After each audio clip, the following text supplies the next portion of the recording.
seeing your lifeless child and knowing that somebody had purposely taken her life, and more so from her little girls. So that was just gutting, beyond even being hurtful. It's just the worst thing imaginable to happen to you. Ashley had just left home and been working for a few months, and the plan was for her to save up to go and do a chef's course, and she was going along really well with that, with saving money away. And it was about September 2008 that she met Akuhata and got into a pretty full-on relationship straight away. The early warning signs were right there from the start. Immediately we were warned that he was a pretty bad sort, to keep Ashley away from him. Very volatile behaviour, a lot of street fighting, very erratic in nature.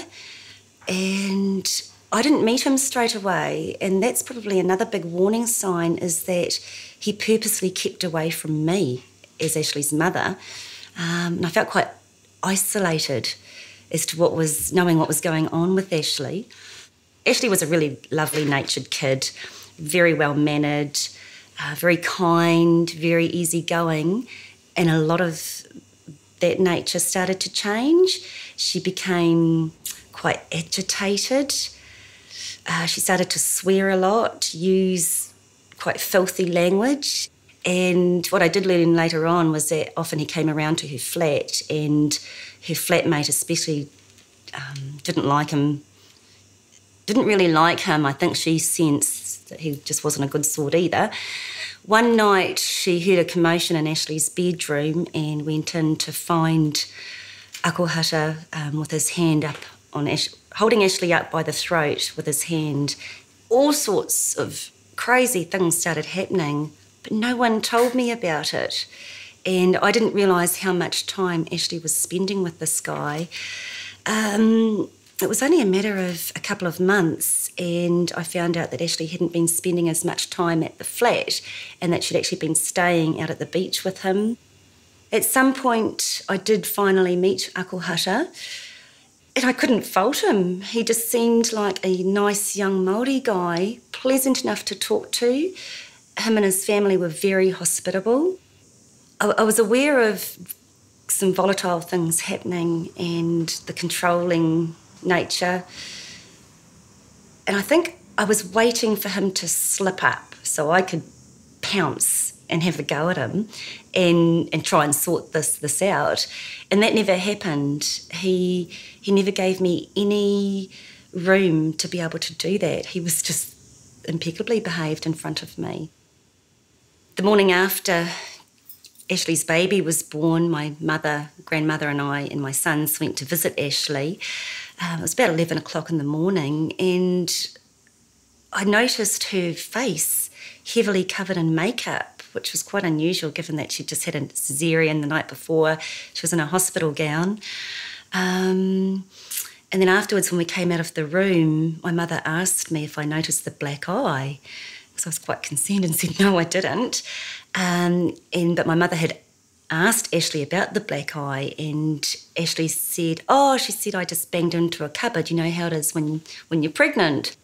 Going on to Christmas that first year of 2009, there was an incident where Akuhata had grabbed Ashley's phone off her, and Ashley, being the feisty little thing she was, just immediately went to grab the phone back and pushed him into the clothes rack.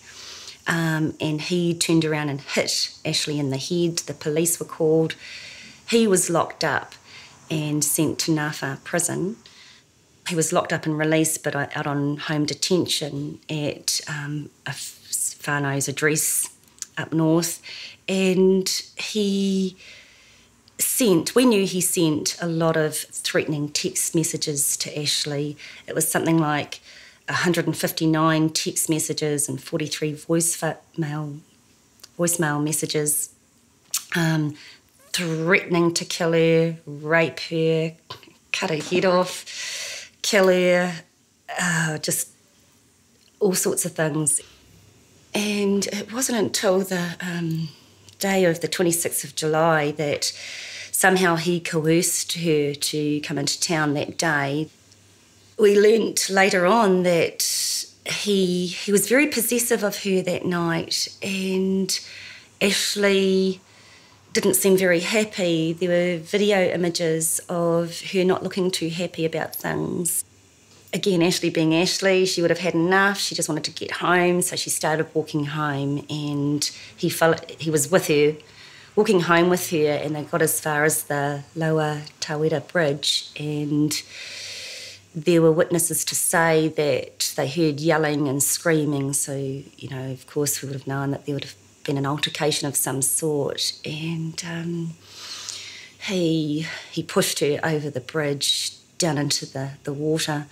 You know, and this was a freezing cold winter's night, and he apparently jumped into the water after her and held her head under. And it came out that he held her head under until the bubbles were gone. It was horrific, absolutely horrific. Don't underestimate those, what even seems like subtle signs.